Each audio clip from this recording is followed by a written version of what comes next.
A girl was accused of drug trafficking for looking out of place in business class. The staff pushed too far until she called her father. What they didn't expect was Chuck Norris.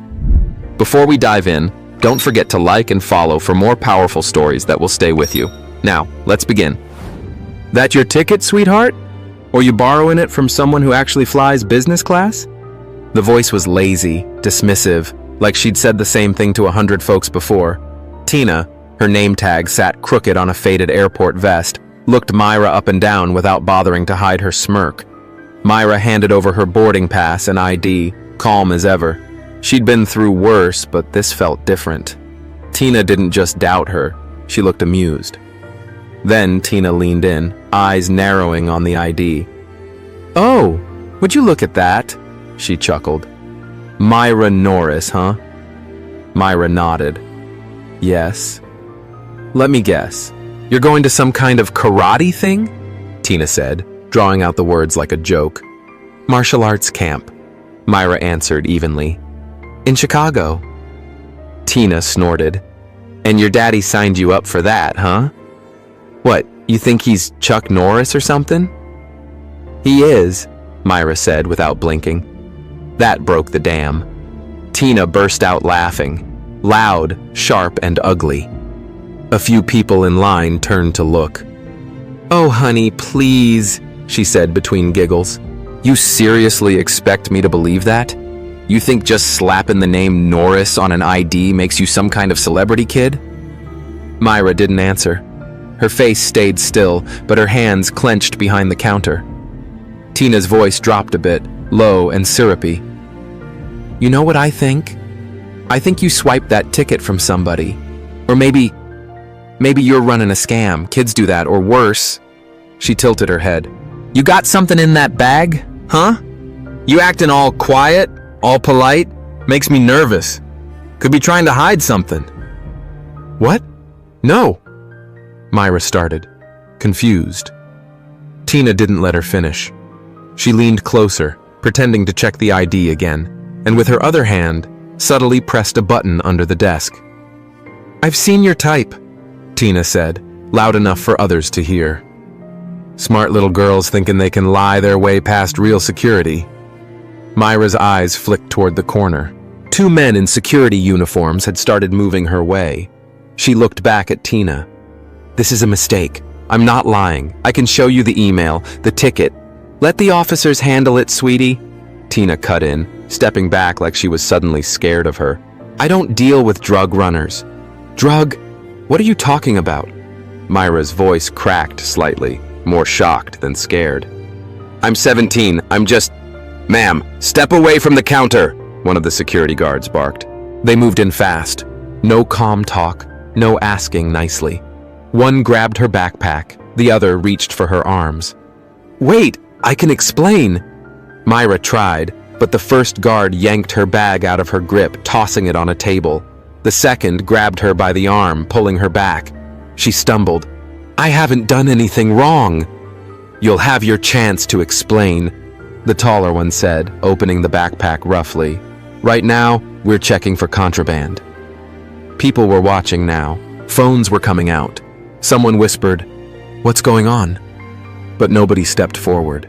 Inside her bag, they tore through everything. Her notebook, her practice gloves, her travel-sized shampoo bottles. Her folded GI was pulled out and dropped like a dirty towel. One agent held up a rolled-up wrist wrap and sniffed it. TSA flagged her for additional screening earlier. Tina chimed in smugly from behind the counter. "She got through, but I had a feeling. Gut instinct." Maira was silent now. Her cheeks burned, but she wouldn't cry. Not here. The agent opened a side pocket, dumping out her protein bars and some spare change. Then he turned to her again.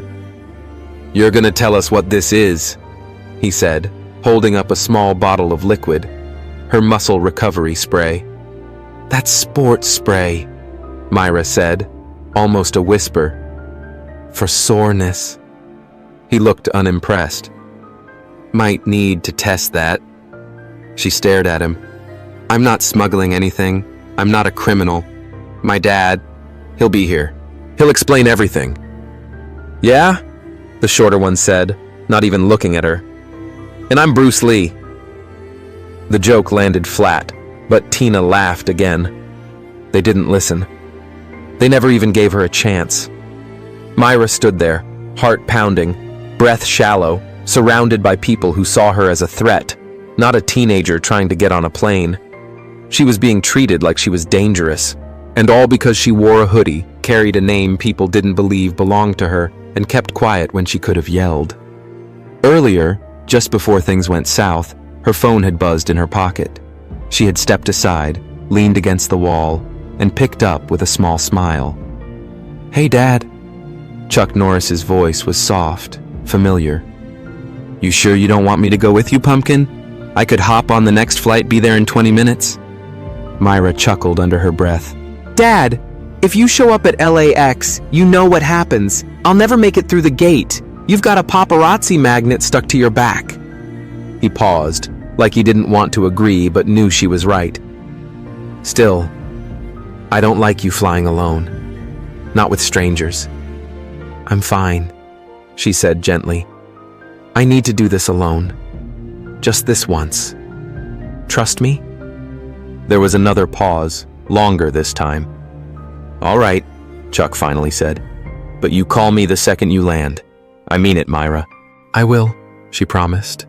"Love you. Love you more." She ended the call, slid the phone back in her pocket, and stood straighter. But now, only minutes later, she wished she had let him come.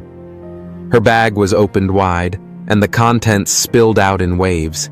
Neatly folded shirts, sweatpants rolled into bundles, a pouch with toiletries, a set of practice gloves. Then, as if the universe had decided to humiliate her with surgical precision, out came a soft fabric bra, followed by 2 pairs of underwear. One plain, the other an embarrassing shade of pink she'd thrown in without thinking that morning. They hit the floor with a quiet, weightless flop. Maira's breath caught, like someone had suddenly pressed against her lungs. She blinked once, and then dropped to her knees without a word, hands fumbling to gather them before anyone else could see. Her fingers weren't steady. Her heart thudded inside her throat, and she could feel the burning heat crawling up the back of her neck.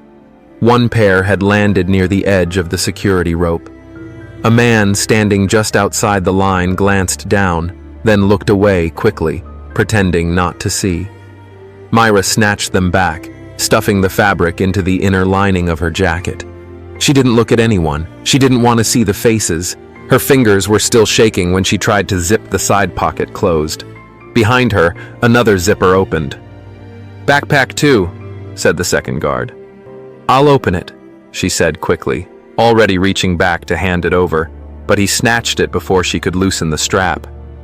It jerked off her shoulder roughly. Her body pulled with it for half a second. "Please, just be careful," she tried, stepping forward as he grabbed both zippers and yanked them down in one violent motion. The contents spilled out instantly. Her journal, a folded G-top, loose pens, wrapped protein bars, and at the very end, nestled deep in the bottom, a small ceramic mug, the one item she'd packed with too much care. It slid out slower than the rest, almost like it didn't want to fall. But then it did. It rolled once, then again. Then it hit the tile. The sound was tiny, a soft crack at first, almost like glass under strain.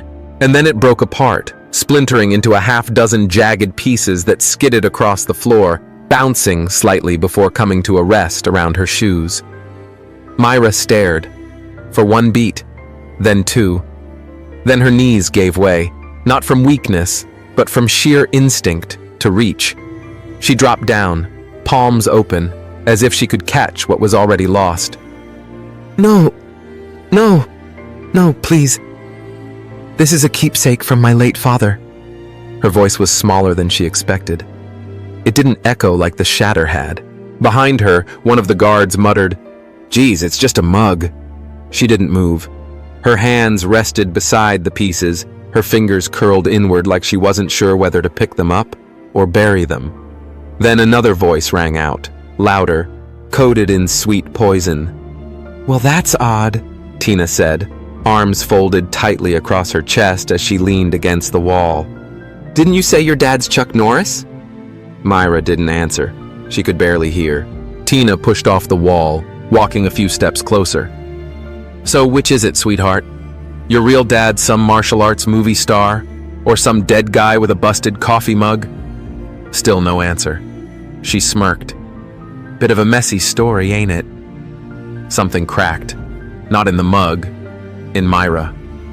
She stood. Her breath was shallow, but her eyes were steel. Her hands curled into tight fists at her side, and for the first time since she landed in this terminal, she didn't feel afraid or humiliated. She felt rage, a rage that started in her belly and pushed upward through her ribs, through her throat, through her fists. Before the first officer realized she'd moved, her legs swung low in a clean, practiced arc. His knees buckled from under him, and he hit the ground with a heavy thud. The second lunged. She turned, used his weight against him, sent him stumbling into a stack of plastic bins near the conveyor. People gasped. Someone yelled. A woman screamed. The third man was larger. He caught her arm mid-motion, twisting it. Maira gritted her teeth and struck his side with her elbow, but his grip held. The fourth arrived from behind, hands wrapped around her waist, pulling her backward, pinning her. She kicked once, twice, but they had her. 4 grown men on one 17-year-old girl. Her arms were wrenched behind her back, legs flailing as she screamed, wordless, desperate, furious. She was no longer fighting just to get free, she was fighting to be seen. And then, like a curtain parting, the noise began to die as a calm, deep voice cut through the air. Enough! The guards froze, their breath heavy, hands still locked on her shoulders, elbows, waist.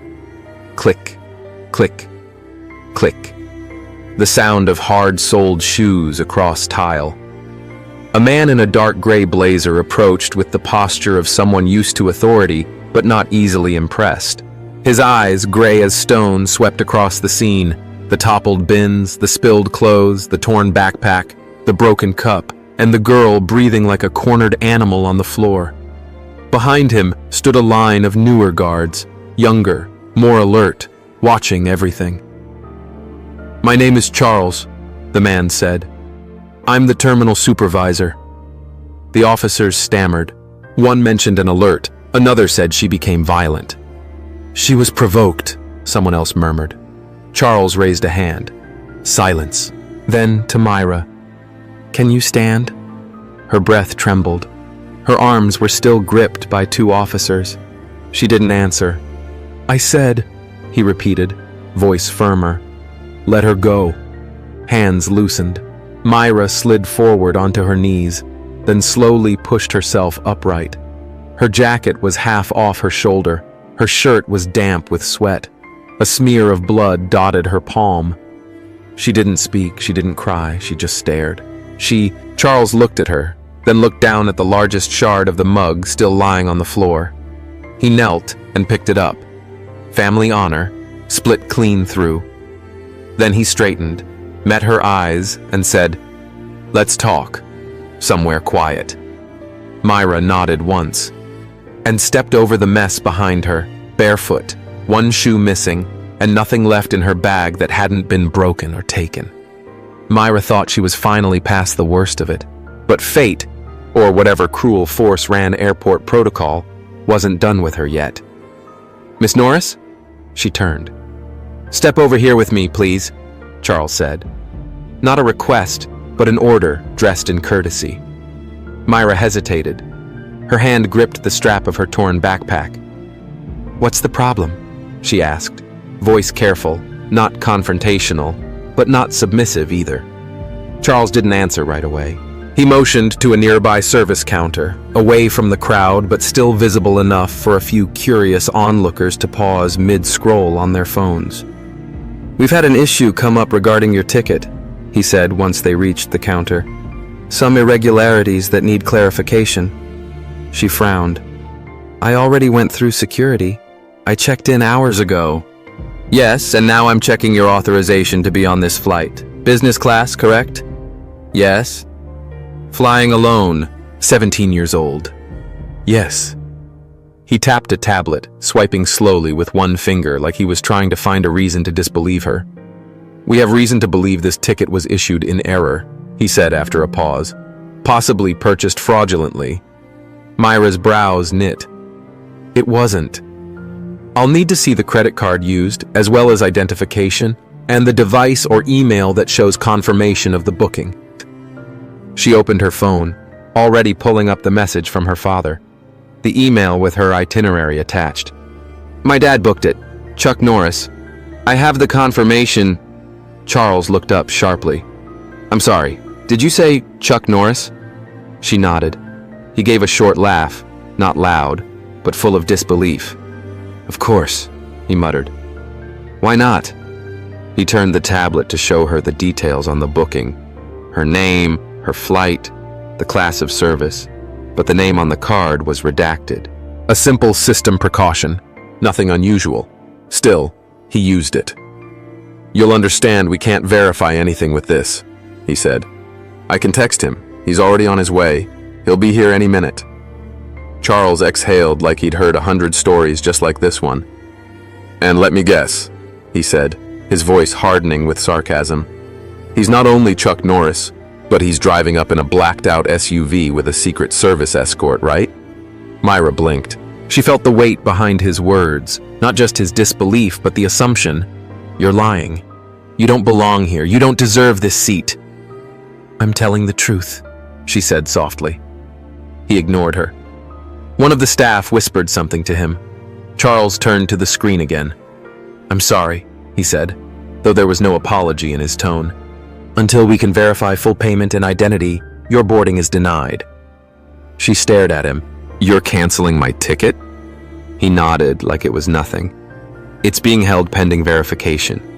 We reserve the right to revoke access if there's concern of fraud or misrepresentation." "I'm not misrepresenting anything. I didn't steal anything. This is my name. My father, he..." She stopped. Her hands were trembling again. "I'm not going to argue," Charles said. "If the person who paid for this ticket wants to come down and speak to us directly, we'll reconsider. Until then, please step aside." She didn't move. Charles looked at the two agents standing nearby and gave a curt nod. "Escort her out of the boarding area." "No, wait," she said, breath catching. "You can't just..." "You can call whoever you need from the public terminal," he said. "You'll need to re-enter security if the ticket's reinstated. Have a nice day." The words were like knives. She stood still as the agents stepped up, one gently motioning toward the corridor. "Let's go, miss." She didn't resist, not because she agreed, but because there was nothing left in her to fight with. She walked between them, silent, every step echoing against the polished floor. Her eyes burned, not from tears but from the sting of swallowing them. Passengers turned to watch. Some recognized her from earlier. Some whispered. Others stared at their phones, pretending they weren't watching. The corridor opened toward the baggage area. The agent beside her kept glancing ahead, walking too fast like he wanted it over with. The other stayed quiet, behind her. When they reached the glass doors near the exit, Maira finally stopped. Her knees felt weak. Her phone buzzed in her pocket. She pulled it out with numb fingers. The screen lit up. Dad calling. She answered on the second ring. "Dad?" Chuck's voice was clear, low, urgent. "Maira, what's going on?" They took my ticket," she whispered. Her voice broke halfway through the sentence. "They said it was fake. They didn't believe me. They said you had to come fix it yourself." There was silence on the other end. Then, "Where are you?" "They're escorting me to baggage claim." "Stay right where you are," he said, firm, steady. "Don't move. I'll be there in 10. She nodded, though he couldn't see it. "Okay. I mean it, baby girl. Don't move an inch." The call ended. She stood there, staring through the glass at the people walking by with luggage and families, at the automatic doors that opened and closed like the airport was breathing without her. The agents behind her started to walk again, but she didn't follow. She turned her back to them, leaned against the cold metal railing near the hallway wall, and sank down to sit on the tile floor. She pulled her knees up to her chest and rested her forehead against them. She didn't care who watched anymore. Let them look, let them wonder, let them film. She was done trying to explain herself to people who didn't want to listen.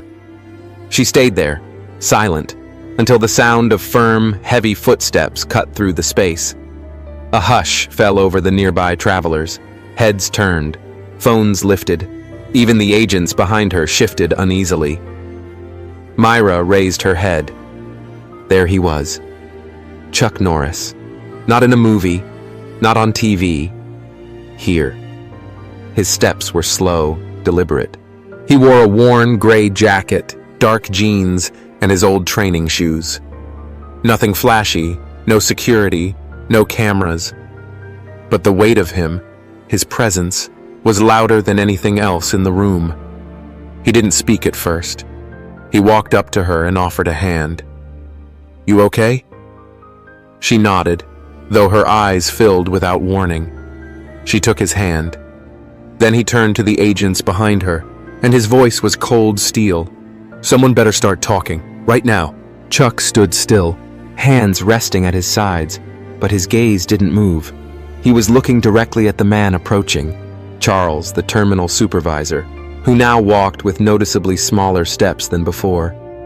Charles had the look of a man who'd realized he'd made the kind of mistake that could end a career. His face was pale, his lips tight, his suit jacket slightly crooked like he'd rushed to put it back on. Sweat glistened just under his hairline, and when he finally came to a stop in front of Chuck, his hand trembled slightly as he extended it. "Mr. Norris, sir, I can't tell you how sorry I am about what happened here today." Chuck didn't take his hand.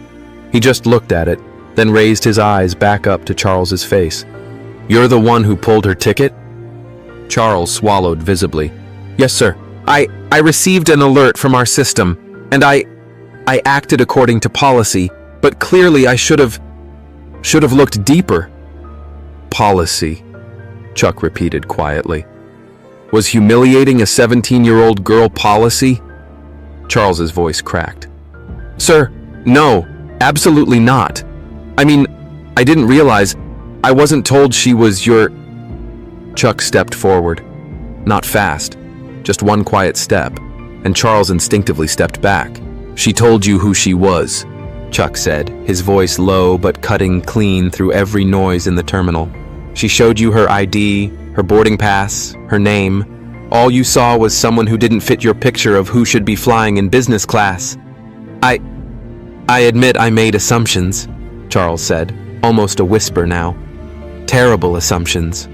I regret them deeply, and I'm going to personally see to it that this never happens again. I already instructed our team to reinstate her ticket, sir, and will upgrade her if needed, and I'll speak to the entire floor staff about the incident." Chuck didn't blink. "Is her name on the ticket?" "Yes, sir, absolutely." "Who paid for it?" "Your name, sir. It's on the original purchase record. We failed to verify it properly." Chuck's eyes narrowed just slightly. "You didn't fail to verify. You failed to respect her." Charles nodded quickly, like a man hanging onto a rope that was fraying fast. "You're absolutely right. That's on me. All of it. I've already informed upper management. I'll file the report myself. Take full accountability." "Is that before or after the videos get posted?" Chuck asked quietly, casting a glance around at the small crowd nearby, half of them holding phones, pretending to text but clearly filming everything. Charles paled further. "We'll handle it. I mean, we'll reach out to media if necessary. We'll issue a formal statement. We'll clear the record." Chuck raised an eyebrow. "I'm not here for statements." Charles's voice dropped, almost pleading. "Mr. Norris, please, if there's anything else we can do to make this right, I'm at your full disposal. I'll personally walk your daughter through security. I'll stay with her at the gate. I'll file disciplinary reports. Whatever you need." Chuck turned slightly, glancing at Maira, who stood a few feet behind, still shaken, but watching every word. The room had quieted some by the time the next man walked in. He wasn't tall, didn't carry the weight of fame or muscle like Chuck, but the moment he stepped up, everyone made room.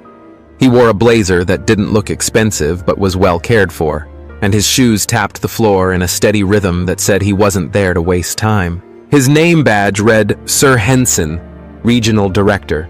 He came straight toward Chuck Norris, stopped at a respectful distance, and spoke with the kind of calm that made the chaos shrink a little. "Mr. Norris, I'm terribly sorry about what's happened here today."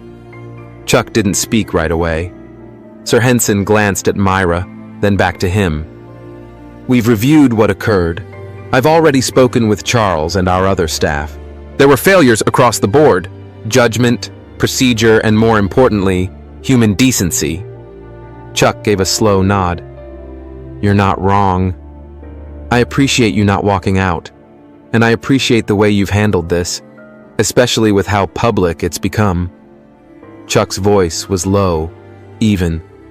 "We don't want attention. We just wanted to board the flight." "I understand," Henson said. "I've already revalidated your daughter's ticket. Same seat, same class. She's also been added to our priority clearance for the remainder of the day. No more gate trouble, no more random checks." Chuck looked over at Maira. She stood quietly, her hands still tucked into the sleeves of her hoodie. She'd been silent since the last exchange. Her eyes had that distant look again, one foot still back in that moment when the cup broke, when people laughed, when they didn't believe her. "She'll be escorted to the plane through a secure lane," Henson continued. "And I'll personally walk you both to the terminal entrance if that's all right." Chuck nodded again. "That'll do." The other airport staff stood farther off now, none of them saying a word. A few avoided eye contact. Some were clearly watching the growing crowd behind the glass, travelers filming, whispering, eyes wide. They knew they were part of a moment that wasn't going to disappear quietly. Chuck turned his head, his voice still calm, but with an edge of steel under it. "Your people need to remember something." Henson waited. "My daughter wasn't asking for a favor. She wasn't trying to cheat the system. She walked in here with her own name, her own story, and a valid ticket. And what she got in return was suspicion, mockery, and a level of treatment no one should accept. Not her, not anyone." "You're absolutely right," Henson replied, his voice steady. "And it's our job now to make sure it never happens again. I'll be speaking with corporate. There will be training and consequences." Chuck didn't nod this time. He just looked at the man and let the silence speak. Then he turned to Maira. She'd been holding herself together for nearly 2 hours. Through the stares, the broken mug, the interrogation, the fight to be believed. She looked up at him now, trying to read his face. "Ready to go?" he asked. She nodded, but not with much energy. "Yeah." Henson motioned to the staff member, who guided them to the far lane marked priority access only. The crowd shifted again as they moved. Phones lowered, whispers continued. Maira walked just behind her dad, one hand still clutching the torn strap of her backpack. She didn't look left or right, just forward. Through the glass, through the metal detectors, past the agents who now greeted her with quiet, nervous nods. She was back in control, but only just. Inside the final security line, where it was quieter and warmer, Chuck turned to her. "You did good." She smiled a little, but it didn't last. "Still feels bad," she admitted. "I know it's over, but..." He waited. "I let it get to me," she said. "I lost it back there." "You didn't lose it," Chuck said. "You were pushed. But I shouldn't have let them see how much it hurt." Chuck looked her in the eyes. "That's not weakness, Maira. That's being human. Anyone who thinks they get to push people around just because they're in uniform or behind a desk, they're the ones who should be ashamed." She didn't answer, but her shoulders relaxed just slightly. A child, not as a legend and his shadow, but as father and daughter, walking towards something bigger than a flight, walking towards something earned. The boarding door was still open when Chuck looked down at Maira and made his decision. "I'm coming with you." She blinked, surprised. "You don't have to. I can still go alone." Chuck shook his head. After today, you're not getting on that plane without me sitting right beside you. There was no room for argument in his voice. Not because he was mad, not because he didn't trust her. Just the opposite. But after what she'd been through, the way they'd looked at her, talked to her, touched her things, he couldn't let her fly off into that sky with hands still trembling and a heart full of broken glass. He stepped over to the gate agent. One look, one quiet conversation, and a seat was found. Things like that happened when your name still carried weight. They boarded quietly, slipping into their row near the front of the plane. Most passengers were already buckled in, distracted by their own worries. A few looked over, some with curiosity, some with phones halfway raised, but Chuck ignored them. He placed his bag under the seat, helped Maira with hers, and then sat back as the cabin doors clicked shut. The hum of the plane filled the silence. Maira sat by the window, arms crossed tight against her chest. She didn't cry. She didn't talk. She just stared at the patch of sky she could see through the smudged glass. On her lap was a small white towel, folded and cradled carefully in both hands. Inside it, wrapped in tissue, were the broken pieces of the mug. She hadn't let go of it since they left the terminal. Chuck watched her for a moment before speaking. "You gonna hold on to those the whole flight?" She didn't look at him. "Yeah." He leaned forward, his voice gentle. "Let me see your hands." "I'm fine." "Let me see." She hesitated, then slowly unfolded her fingers. The cuts weren't deep, but there were several. Thin red lines across her palm, one still bleeding slightly at the base of her thumb. Chuck didn't say anything. He reached into his jacket, pulled out a clean handkerchief, the same old one he always kept, the corners fraying just a little. He took her hand without asking and began cleaning the blood, soft and slow, like it hurt him more than it hurt her. She watched him, eyes burning. "You should have let them help you," he said quietly. "They didn't care," she whispered. "They just threw it." Chuck didn't answer right away. He folded the cloth over, kept wiping. His touch never rushed, never rough. Maira's fingers started to relax. When he finished, he held her hand for a moment longer. "You know," he said, eyes still on her skin, "you remind me so much of him." She looked over, confused. "Your dad." She swallowed. Chuck sat back in his seat, hand resting on his knee now, voice low. He had this way about him. Quiet, always thinking, always watching. Wouldn't speak unless it mattered. But when he did talk, folks listened. Maira stayed silent. He was stubborn, too. You'd argue with him till your face turned blue and he still wouldn't budge. Had that fire in his chest, just like you. But he didn't use it to pick fights. He used it to stand up. For other people, mostly. He couldn't look the other way when something was wrong. Maira blinked, slowly. Chuck continued. There was this fire, a few years before you were born. Apartment building downtown, late night. Whole place going up like matchwood. Fire trucks were late. People were screaming from the windows. He paused. And your dad? He just ran in. Her eyes widened. Didn't wait for permission. Didn't stop to think. Just heard there were people inside and took off through the smoke. Chuck's voice grew quiet. He got 4 folks out. A mom and her baby. 2 older men who couldn't walk too well. He carried them, one after the other. Maira covered her mouth with one hand. Chuck looked out the window now. But by the time he went back for the 5th, the roof gave. Maira pressed her eyes shut. Chuck nodded slowly, his face calm but distant. He didn't make it. But those people did. And that's the man who raised you. That's the blood you carry.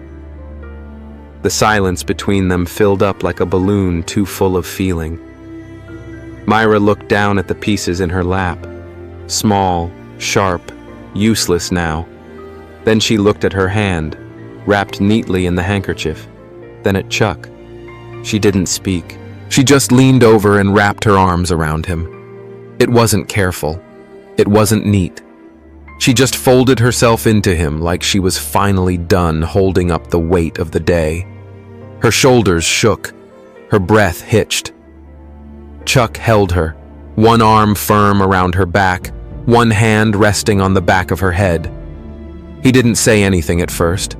He just let her cry. And when the tears slowed, when the shaking turned into quiet breathing, she whispered, "Thank you for coming, for staying, for not walking away." He kissed the top of her head. "I'm not going anywhere." She pulled back slightly, eyes red. "I'm sorry if I made trouble." Chuck looked her in the eye. "You didn't make trouble. You were in trouble, and you stood your ground." She tried to smile. It didn't quite make it.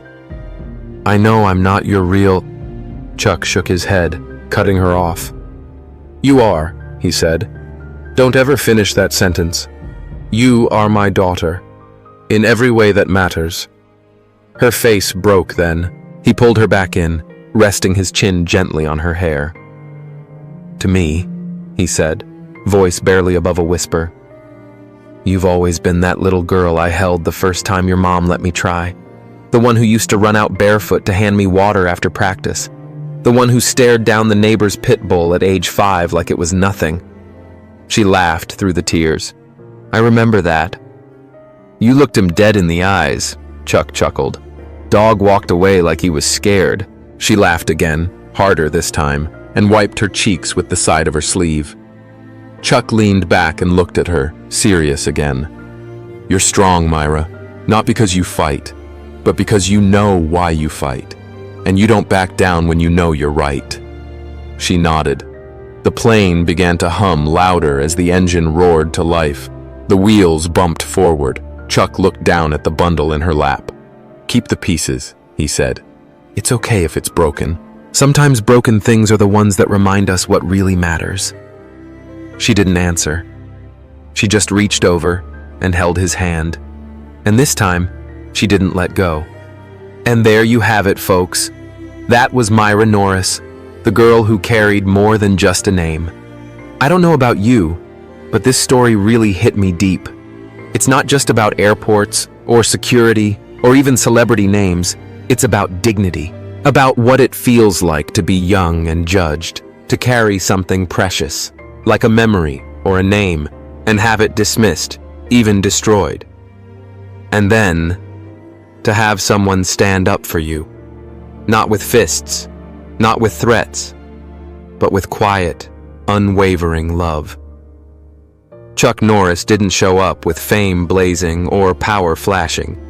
He showed up as a father, a protector, a man who understood that strength isn't in how loud you shout, but in how steady you stand. And let's be honest, how can you not admire that? His calm authority, his fierce loyalty, the way he wiped his daughter's wounds and told her she was his, not because of blood, but because of heart.